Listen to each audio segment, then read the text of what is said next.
In fashion. In fashion. I'm not too into fashion, eh? I don't know how to answer that one. It's expressing yourself on the outside, even though you know who you are, showing people a little bit of what matters to you. What piece of the world you are by what you wear and what you decide how you present yourself. Which perfectly segues into this episode of Heels. Hello, I'm Sonia Sly, and I think the girls have hit the nail on the head. Like, there are lots of different ways we present ourselves to the world, right? It can be social, cultural, or both. And in this episode of Heels, I'm on a mission to find out about an iconic garment, taking a closer look at how clothing can be a social and cultural identifier. I'm exploring that through the realm of, you guessed it, the Aloha shirt. So what's your idea of the Hawaiian shirt, as we commonly call it? Is there one stuffed in the back of your wardrobe? Do you collect every possible shade and print you come across? Or do you think they're tacky? Whether you love them or loathe them, the Hawaiian shirt is here to stay. Now, I won't be travelling to Hawaii, unfortunately, but just to set the tone, it's a soundtrack to Magnum P.I., an 80s US television show about a private detective living in Hawaii with Tom Selleck in the lead. His character, let's just say, was no stranger to the Aloha shirt, donning it with a baseball cap atop his curly head and trademark moustache, which, I just can't get past. Oh, it is. And I think being in... While you're pondering those marvellous visuals, I'm heading to Te Papa to see their collection. 16 in a onesie.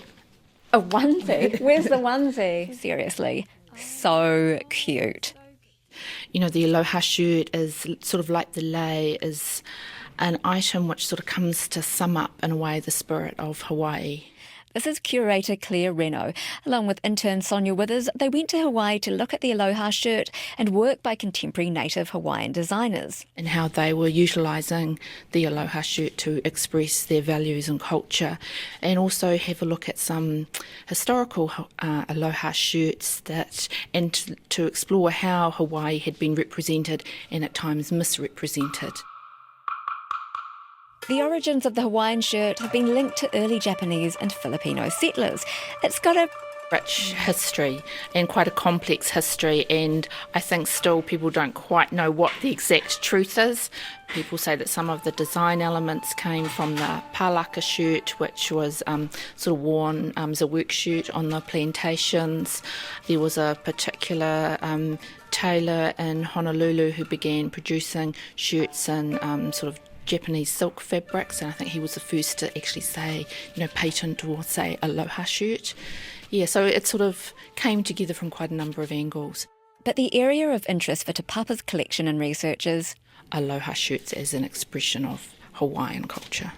We met with probably about 10 Indigenous designers, so they're using their designs to educate people and share the values and knowledge about Indigenous Hawaiian culture. So for, say, someone like Zig Zane, he and his wife formed their company, Zig Zane Designs, in 1985. They are a family that is steeped in hula culture. He's particularly very interested in all the plants associated with hula. As in the dance form accompanied by chant, rather than hula hooping. So he sort of sees the clothes almost as similar to those lei. So when you wear those clothes with those patterns, you take on the symbolism. Within hula, the lei will be made out of different plants, and it depends on what dance and what they're trying to communicate as to what plant, I think, will often be chosen. So let's just have a look at the collection of shirts. So there are long sleeve, short sleeve, different types of colours, and each of them has quite a unique pattern. They are just so rich, and you can spend a lot of time looking at them and learning so much. So with our selection, we have a few very early ones. From that sort of real sort of high peak of tourism in Hawaii, early 20th century, sort of 1920s to 1960s is sort of considered that high point in Hawaiian tourism and the excitement of ocean travel. And this shirt It's by surf riders and it's a souvenir shirt. So what it depicts is the SS Lurline, which was a big luxury ocean liner that travelled from the west coast, from California to Honolulu. And it was run by Matson Navigation Company. And it was one of 4 big luxury cruises that sort of went around the Pacific. Matson had sort of cornered the Pacific at that time. The print is very, very literal, including a picture of the luxury liner sailing through a lay, people coming and going on the ship, throwing streamers in the air. It's celebratory. And let's not forget the colours, because colour is a major component of the Aloha shirt. They're, loud and proud, or at least that's the popularised stereotype, which just might be blown out of the water shortly. Red background with a beautiful yellow lei, but you could also get it in white, you could also get it in black. But really what it represented was the experience of that sort of travel. The catchphrase was, "The Lurline is Hawaii." Which I think is somewhat of an exaggeration. So this would have been, worn as a souvenir, and you could get them in his and her. Speaking of souvenirs, apparently locals can spot a tourist a mile away. Well, maybe we all can, but just based purely on the kind of Aloha shirt they might be wearing. So those in the know buy the Aloha shirts from local designers rather than the tourist stores. So I just have to ask though, what is an Aloha shirt? What makes it authentic? I've got one at home. Well, I think it is. It's sleeveless with a white background in pink and yellow and has kittens integrated into it. So is it misappropriation of an Aloha shirt design? Is it even an Aloha shirt? So some people would technically say that is not a Hawaiian shirt. So when we asked a lot of people, what is an Aloha shirt? We had so many fantastic conversations around that. So someone gave us a very technical definition in that it needs to be, if not made in Hawaii, conceived in Hawaii. The fabric needs to have been, again, designed in Hawaii. It needs to have a Hawaiian or Pacific or tropical pattern. Okay. i.e. not kittens. A good Hawaiian shirt has a perfectly matched pocket and perfectly matched placard, so you never have a broken pattern. So there are other little technical things. Well, that's very technical for them to be able to do that with the fabric, isn't it? Well, it's more expensive, but I think it shows their commitment. And doesn't break up the story that's so vividly marked on the shirt. Otherwise, I guess it's like reading a book with a page torn out. So then when you get into kittens, or maybe you get into bottles of wine, there's that other terrible thing called the barbecue shirt. Oh no, I've got a barbecue shirt. So I think the Aloha shirt is quite specific. But we have an Aloha shirt over here by a Hawaiian company, Tory Richards, but which has Egyptian patterns on it. And this was given to us by our collaborator, Noel Kahanu, and it belonged to her grandfather. I was going to say it's got a 70s collar and 70s kind of lime colours. And she went through a process with him. He had a massive wardrobe of hundreds and hundreds of Aloha shirts and went through a, yes to keep note. And when we first met with her and we were going through shirts and she showed us this, that threw up the question. It's like, how is that an Aloha shirt? I don't understand. And then another person at the table said, that's an Aloha shirt because her grandpa wore it. And one of his grandchildren lived in Egypt. So through the pattern, it connected him to her. And that's what another designer said to us from Wahine Toa, that an Aloha shirt is only an Aloha shirt once it's worn and once you put your love into it. The technical version, and then there's this much more sort of emotional version of the shirt. I think I'm starting to feel the love. Yeah. It's an older shirt, I think, from the 60s or 70s by Walter Clark. And the designs on it come from a series of murals created by Eugene Savage in the late 1930s for the Matson Navigation Company. And the murals were printed on the menus for cruises like the SS Lurline. And he spent some time in Hawaii studying the culture, did about 6 amazing murals, and they're they've got an Art Deco look, a little bit like Lois White, everything's quite rhythmic. But one of the murals, which is reprinted on the back of this shirt, features the annexation of Hawaii. So it was when the Hawaiian monarchy was overthrown. I mean, it's really got like a full story on this shirt, hasn't it? It does. Of course, the overthrow of the monarchy. Here you've got everybody, including Native Hawaiians, celebrating that event, which of course is not a realistic portrayal of that event. So you do indeed have Aloha shirts that sort of, they're our current interpretation and way of fake news, or version of fake news. Yeah, and one of the shirts that we acquired that was from the 1960s is a bright pink shirt. It's got white hibiscus. It's what, your stereotypical Aloha shirt that you often see in films, because Aloha shirts are sort of used to sort of communicate carefreeness, vacations, holidays. It was that sort of shirt. This shirt from a company called Kalapiko features a native hibiscus. So most of the hibiscus you see on Aloha shirts are imported species. Wherefore, someone like Kalapiko, a company set up by 3 women, 2 of whom are botanists, it's really important to educate people and share information about actual indigenous plants. And this plant, it's a beautifully scented plant, but it's also sort of quite endangered, so the forest habitats that it exists in are under threat.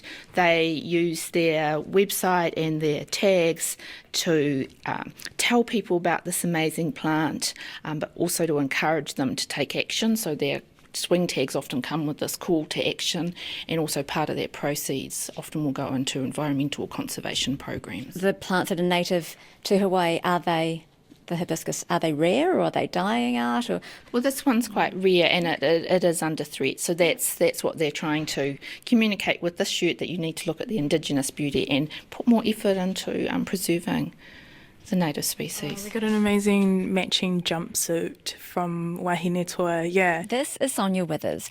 She comes from a menswear design and textiles background. When we met with Nita, she's sort of like the founder and the creative force behind Wahine Toa, she explained how a lot of her designs are quite popular among the younger generation. So she had these really beautiful jumpsuits and matching fabrics to the shirts, and you'll sort of see people coming in, or the younger folks coming in to get matching with their boyfriends or their partners for special events like weddings and things like that.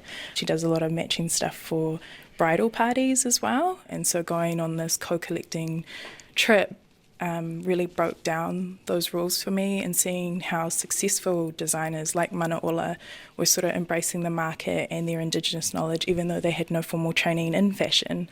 I'll show you one of the shirts anyway. We met him just after he'd come back from New York Fashion Week. That's actually really stylish, I have to say. So hard to describe the print, but I mean, even the cut, it's like a shorter, slimmer cut with little slits up the side, short sleeves. And actually, you can imagine this on the streets of Wellington or anywhere in the world. Yeah. It doesn't look like the general Aloha shirt that we would normally see in the media. Instead, it has really deep intentional meaning behind it. So it actually uses a peva pattern, or it's made by an ohe kapala bamboo stamp, which is used in kapa making.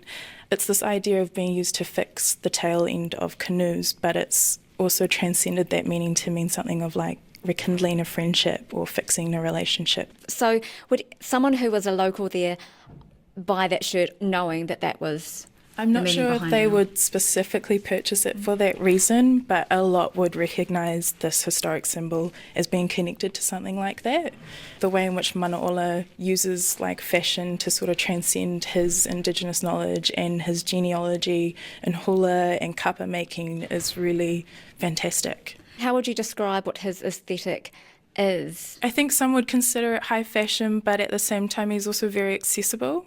For instance, when they opened the show, his sister did like a hula chant to open the show. He also does women's wear as well. He's not restricted to one set of rules, and you can see it in who's wearing it, how they're wearing it, and what they're wearing as well. So what do his contemporaries sort of feel about his designs? Is he deconstructing like the idea of what the Aloha shirt and the tradition is in a way, and kind of contemporising it? Or? I don't feel like he's deconstructing it. I feel like he just and he's just sort of like using it as a way to carry on his message and stuff, but with respect to his elders. So he's sort of been brought up through other established Aloha wear designers, but embracing the new and using it as a way to transcend that knowledge. So I mean, the main thing about this shirt that strikes me is really the cut, isn't it? Yeah. That just totally brings it into today and makes it totally kind of cool. He's even done like Aloha suit jackets and things like that. Yeah. the print is becoming more of the focus, and then the fashion cut is sort of just like the vessel that's carrying the print and the message. Is there one with a hood there as well? Oh, yes. I guess this is another example of, not being restricted to the short sleeve look. This is a Zig Zane one. It wasn't just designed by Zig Zane, it was designed by himself, his wife, and his son. And it's got a lot of meaning behind immigration and navigation and star mapping. And So you've got the Man Ray, schools of Man Ray, the little fish. Oh, And then these are the star patterns, so it's a galaxy constellation. And then this is a particular type of braided rope from a particular plant that Zig Zane talks about. It's something that keeps families together. So this Hawaiians wear their aloha shirts loud and proud. It's just part of their everyday life. like we went to one really beautiful event at the University of Hawaii, and you can see among the masses who's wearing what and who's a fan of who. So like Manola was one of the really popular designers, and you could see it in the shirts and the dresses people were wearing, or you might see the Zig Zanes out there as well. Every Indigenous designer has this really nice aesthetic attached to them, but also has a sense of locality, like where they're based in Hawaii, and you'll hear people talk about if they're going to visit one island that they'll make a special trip to see that certain designer to collect something from them. So yeah, It feels very intimate. yeah, if we think about what aloha means, it is about love. The level of intention and depth in the design of the aloha shirt is way more profound than I would have expected. So it just goes to show too that clothing can send a powerful message about how we think, where we feel we belong, and even our confidence in showing that to the world. I think also if you can recognise what someone's wearing, you're already reading something about them without talking to them. You can see who's made it, you have an idea where it's from, and I guess that can also create a really nice sense of starting a conversation with them if you don't know them. So it's, it's that kind of nice neighbourly love, I guess. Luana Neffs, who's from the Hawaiian Force, which is a company she set up with her husband Craig, she very much talks about it as wearable art. And of course some people can read it, some people can't. It's very much a subtle form of communication. Yeah, and quite a powerful one really as well. Totally. We'd hear a lot about women purchasing aloha shirts for either their husband, their father or their sons, that kind of thing. Like that's an act of love as well, and intentionality behind the shirt too. So. You know how jeans and a t-shirt are commonplace in the office on Casual Friday? Well, we have the Hawaiians to thank for that. Who knew? You see, in Hawaii there was a period where the aloha shirt wasn't deemed suitable in the office because it had become, I guess, a trademark of the tourist industry. But that attitude changed, and Claire also has some ideas about the matter.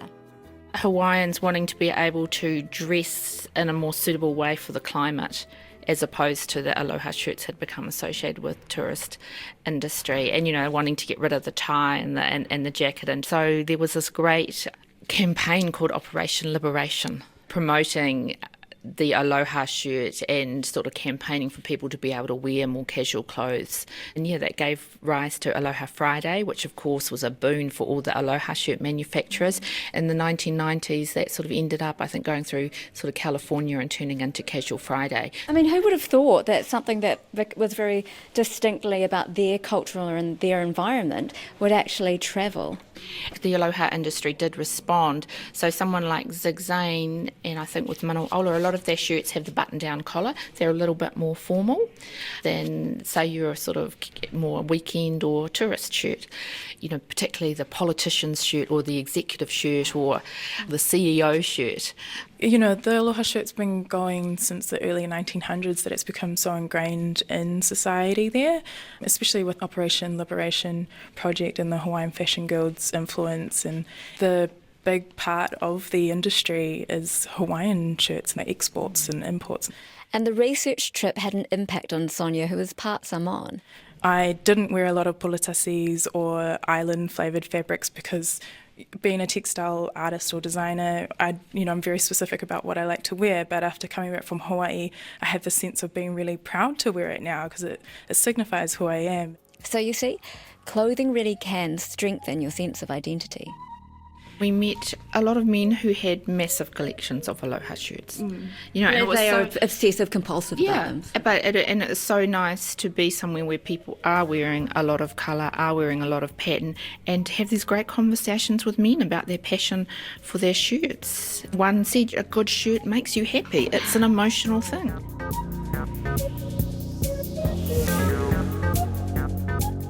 Thanks Claire and Sonia from Te Papa. And now you'll never look at an Aloha shirt in the same way ever again. I don't think I will. Thanks for listening. I'm Sonia Sly for My Heels Are Killing Me, and this episode was engineered by William Saunders. To catch up on Heels episodes that you might have missed, you can go to the RNZ series and podcast page, click on Heels for the full rundown, or subscribe via Apple Podcasts, formerly iTunes, Stitcher, Radio Public, and wherever you get your podcasts. Catch you next time.